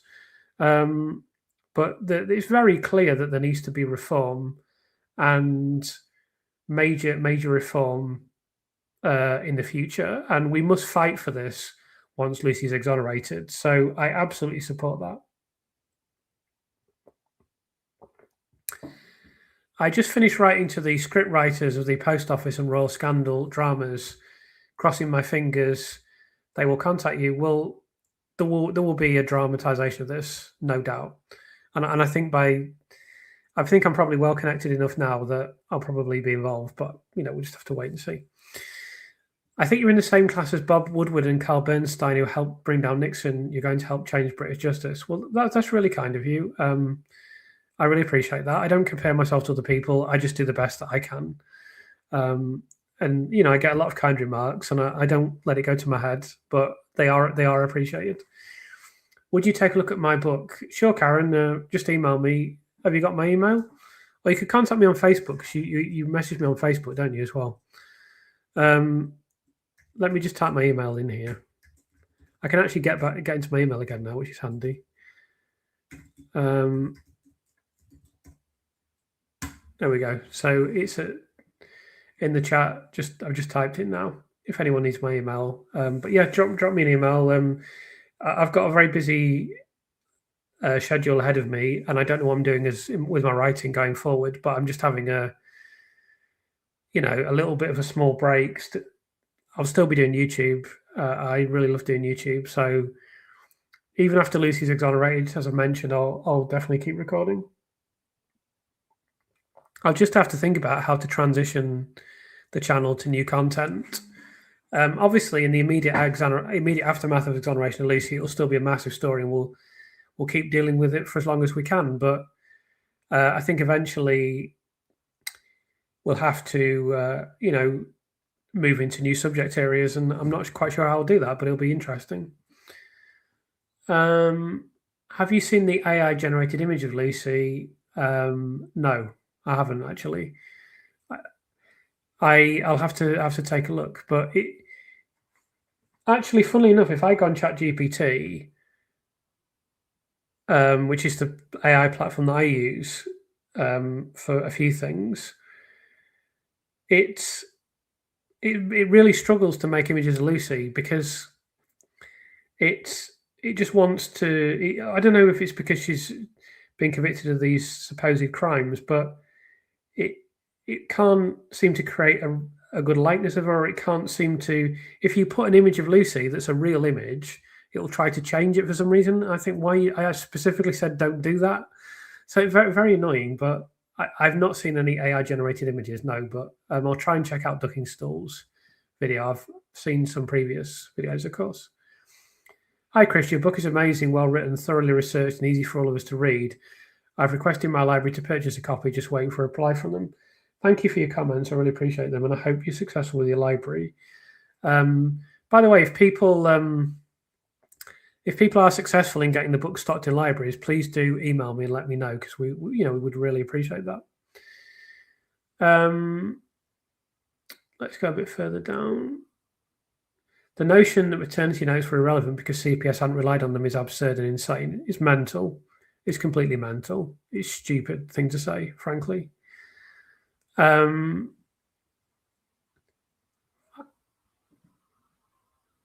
go a little bit further down. Yeah, I've heard about the 45,000 exonerations in the US. Yeah, absolutely. After all the public money spent on the Thirlwell inquiry, do you think she can just say the report's not coming out, whatever CCRC do?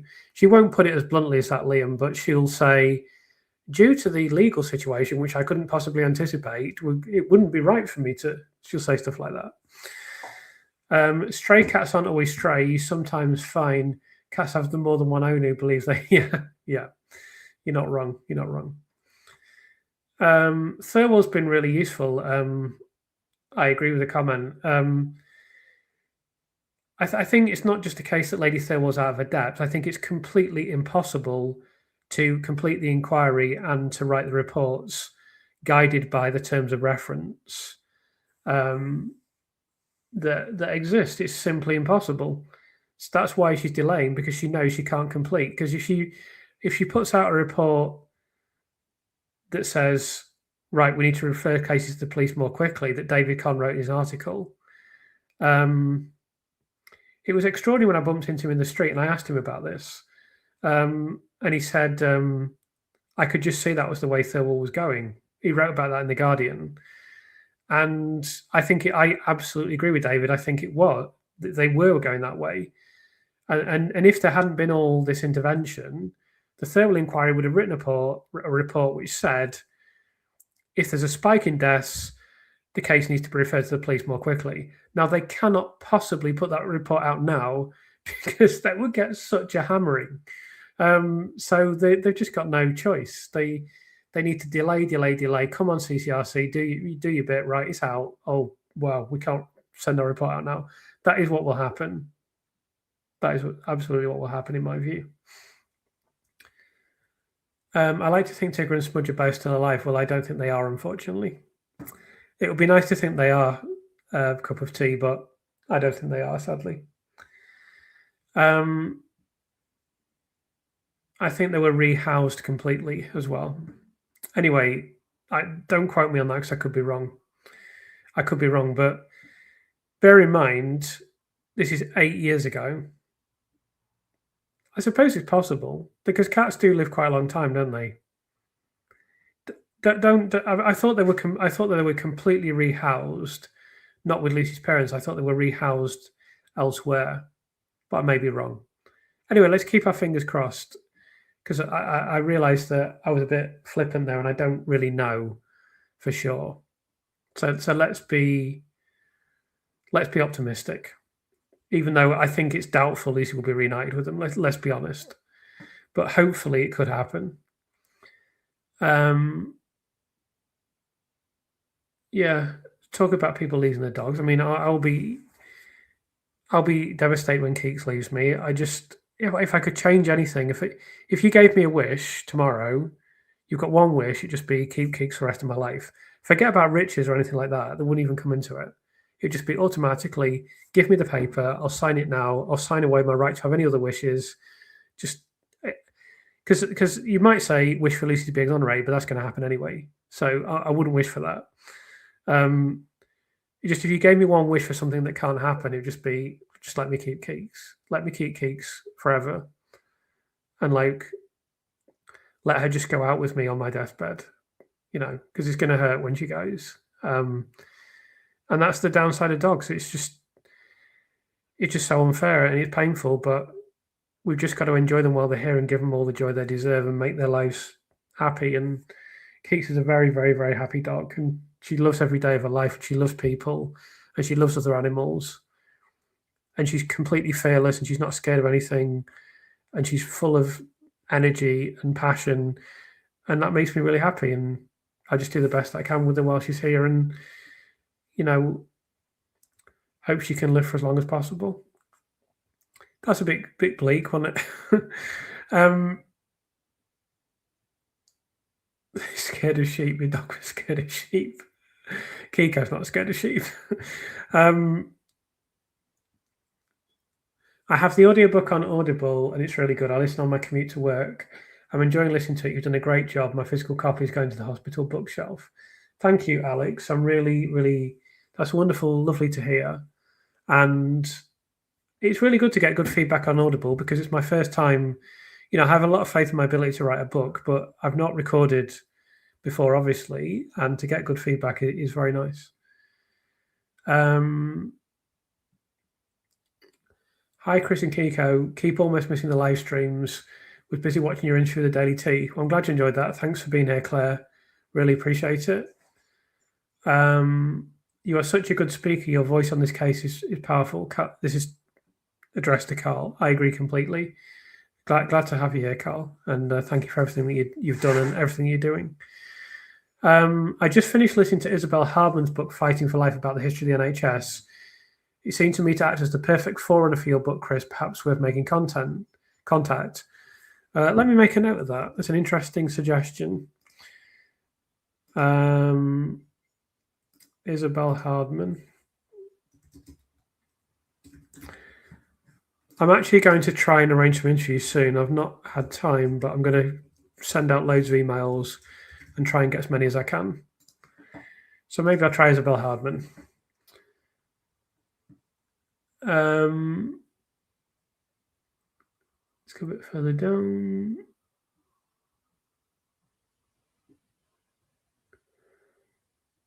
Just following. Oh yeah, so we talked a bit about Mark earlier. I really don't think you need to worry about him. He's put on his channel that his channel is going to be dormant for a while. He's been posting on other YouTube videos. I think he needs to have a bit of a break sometimes. And I wouldn't worry about him too much. But if it goes on for a really long time, then I'll send him an email. But I think he just needs a little bit of space. So I wouldn't worry too much.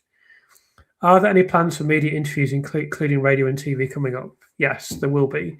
In fact, I'm recording one tomorrow. So I can't tell you who that's with, but you'll find out soon. And I've recorded some stuff that's not come out yet. And we're still trying to arrange more media interviews for the future. So you'll probably likely see me do some more in the future. If I sat in jail for a crime I'd not done, I'd feel so happy there are heroes like you, Chris, out there fighting for my corner. So if you just know of you in a book, it must really inspire her for hope. Well, thank you, Christine. I really appreciate that comment. It's very kind. I don't view myself as a hero or anything. All I saw was a very unjust situation, and I realized I could do something, and I did the most, and I will continue to do the most that I can to help. I felt very passionate about it. I still feel passionate about it, and I don't even know if it's so much that I feel passionate about it now. It's unthinkable that I wouldn't follow this through to its conclusion. It's part of my life now, and I guess even part of my identity, perhaps. And there's no prospect that I'll be doing anything else other than working really hard, doing everything I possibly can to help. But, I really appreciate the kind words.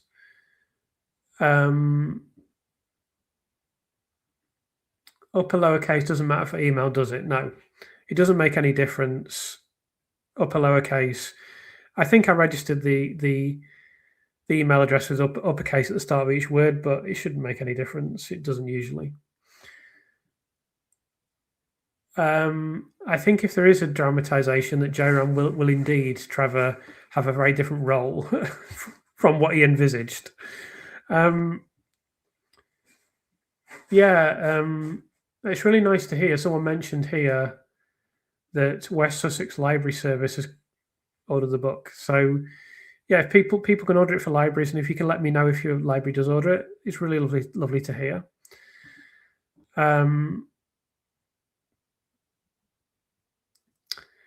Do you think after she's been released that the doctors and Dr. Evans will be investigated? I don't know exactly what will happen to them, Christine, but they're not just going to be able to say, whoops, what an embarrassment. We feel really bad about it. Never mind. They're going to definitely face scrutiny. That's no doubt.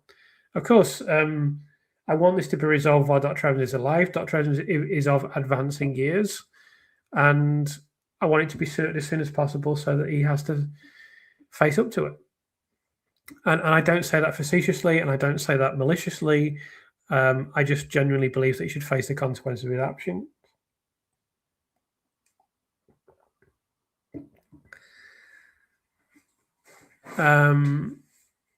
You sound like Chris Packham with Keeks.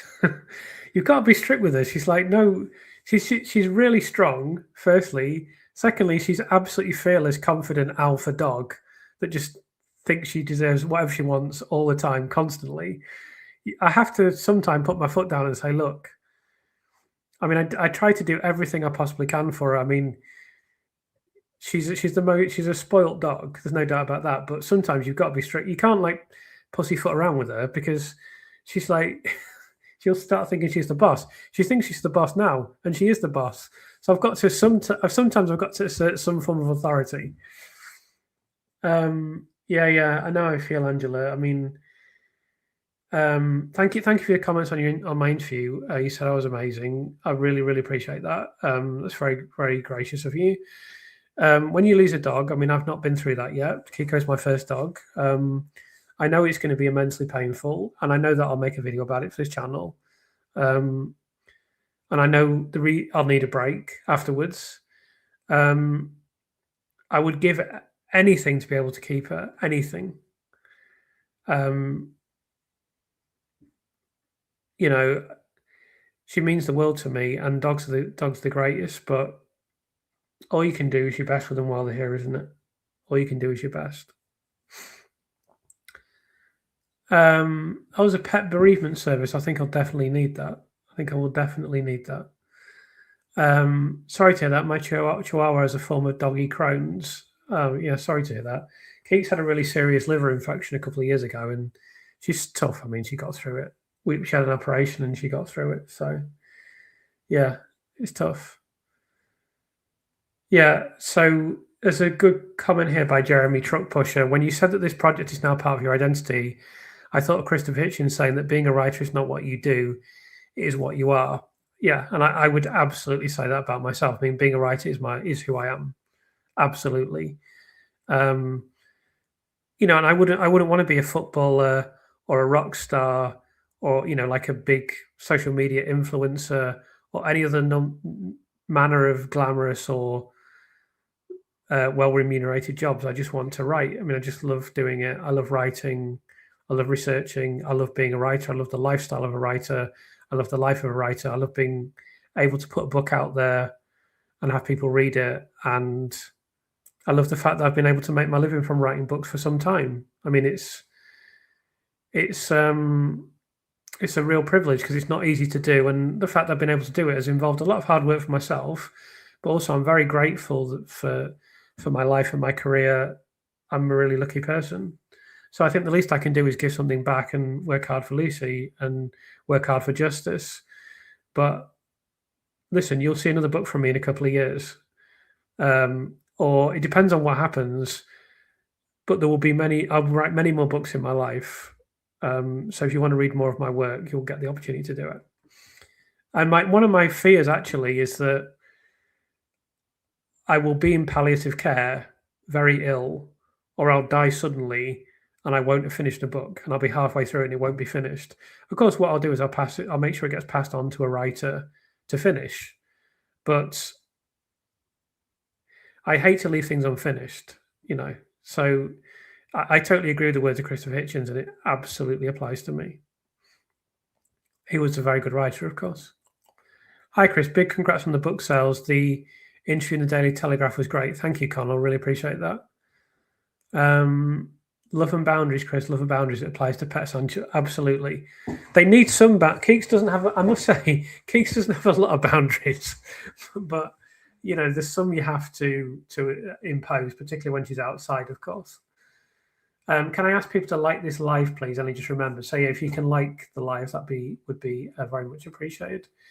Do you think there will need to be an amnesty for those involved in conviction before it's overturned? No, I don't. I think it's a very interesting idea that was put forward, but I think she'll be exonerated without an amnesty. My male cat Tony is just like that, as you described Kiko. I would love to play with her if I could meet the two of you. Hopefully, if I'm ever meeting people, it's going to be pretty tricky for me to bring Keeks. But if I can, I will. Hopefully, it'll happen at some point. Mustard, yeah. I like to call Dr. Evans out on his mustard jumpers, but yeah. When I did the UCL, and I did the little joke about him, I didn't even finish the joke. That's how ridiculous he is. So I think a few little jokes are fine.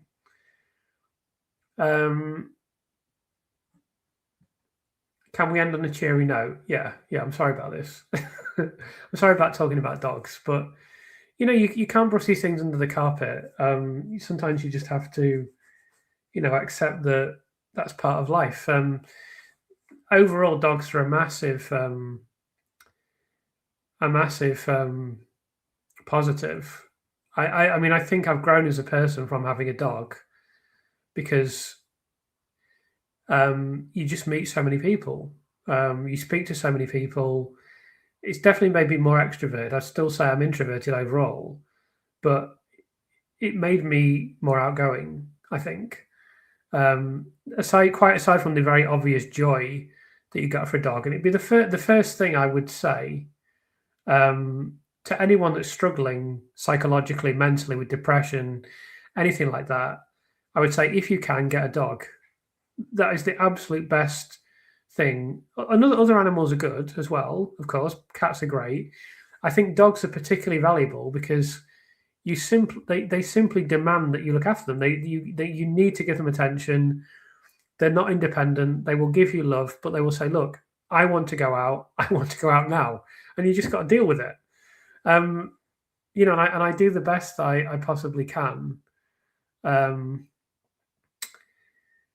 With my dog. I mean, I give her everything. I mean, literally over the last 2 years, my entire life has been this book, this YouTube channel, and Kiko, and a little bit of downtime here and there. But I mean, that has literally been my life, and I don't regret it, because this case is really important to me, and Kiko is really important to me. So whatever I've done has all been worth it. I understand the struggle of remaining alpha with a dog. I'm currently being bullied by an 18-pound Jack Russell Terrier. He's also my first dog. He's naughty but loyal to his core. So Keeks is like a good, I think she's somewhere between 25 and 30 kilograms. So what's that in pounds? 55 pounds. So she's 3 times the size of your dog. So you must assert yourself and exert some influence over her, because she's as strong as an ox. She's completely fearless. She's very dominant. She dominates every single of the dogs she comes into contact with. So when I was in, I went on somewhere in Derbyshire on a break, and we went into this little tea room, and all the other dogs were lying dutifully on their mats and on their little rugs, just none of them talking to each other, just relaxing. Nothing was happening. And Keeks went in there, and she systematically pestered every dog, and like kept nudging them with her nose until they sat up, and then she sniffed underneath them. And she did that with every dog. And every other dog understood this dog is the boss. And we always joke about it when I put in a group with other dogs. They'll all play for a bit and then they'll realize Kiko is the boss and that'll be it. So I have to be strict with it. I have to be. And I'm not that strict at all, but there's got to be times where I just say, Keeks, obviously you're the owner and I'm the owned, but I mean, you can't be the owner all the time.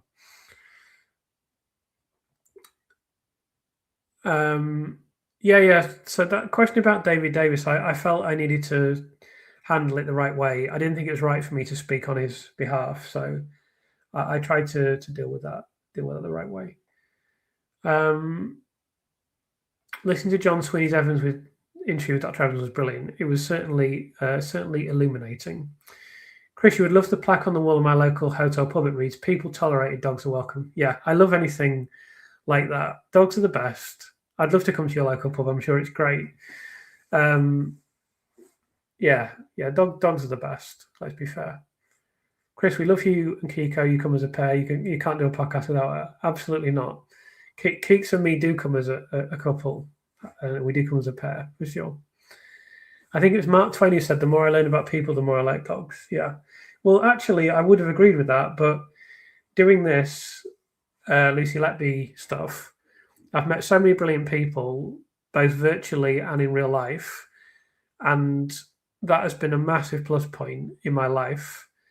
And it's definitely made me soften a little bit on the Mark Twain quote, although I still agree. And I do love dogs very, very much. But there are great people out there, including in my community of people.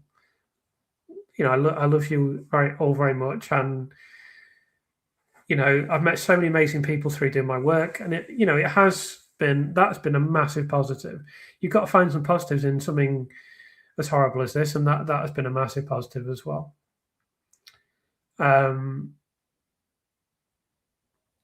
Yeah, there is an enormous bond with the dog. Enormous.